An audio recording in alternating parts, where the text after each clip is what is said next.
अमेरिकी भाइयों और बहनों,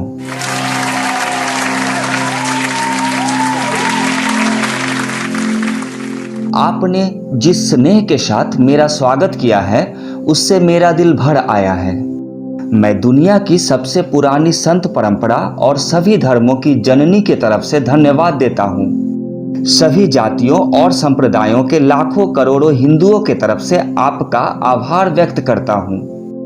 मैं इस मंच पर बोलने वाले कुछ वक्ताओं का भी धन्यवाद करना चाहता हूं, जिन्होंने यह जाहिर किया कि दुनिया में सहिष्णुता का विचार पूरब के देशों से फैला है। मुझे गर्व है कि मैं उस धर्म से हूं जिसने दुनिया को सहिष्णुता का और सार्वभौमिक स्वीकृति का पाठ पढ़ाया है। हम सिर्फ सार्वभौमिक सहिष्णुता पर ही विश्वास नहीं करते, बल्कि हम सभी धर्मों को सच के रूप में स्वीकार करते हैं। मुझे गर्व है कि मैं उस देश से हूं जिसने सभी धर्मों और सभी देशों के सताए लोगों को अपने यहां शरण दी। मुझे गर्व है कि हम अपने दिल में इस्राएल की वो पवित्र यादें सजो रखी हैं जिनमें उनके धर्म स्थलों को रोमन हमलावरों ने तहस नहस कर दिया था और फिर उन्होंने दक्षिण भारत में शरण ली।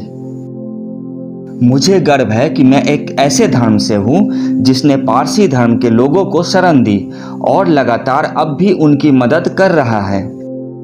मैं इस मौके पर वह श्लोक सुनाना चाहता हूँ जो मैंने बचपन से याद किया और जिसे रोज करोड़ों लोग दोहराते हैं। जिस तरह अलग अलग जगहों से निकली नदियाँ अलग अलग रास्तों से होकर आखिरकार समुद्र में मिल जाती है, ठीक उसी तरह मनुष्य अपनी इच्छा से अलग अलग रास्ते चुनता है। ये रास्ते देखने में भले ही अलग अलग लगते हैं, लेकिन ये सब ईश्वर तक ही जाते हैं।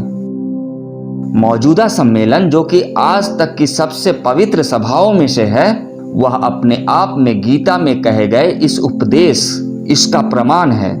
जो भी मुझ तक आता है, चाहे कैसा भी हो, मैं उस तक पहुंचता हूं।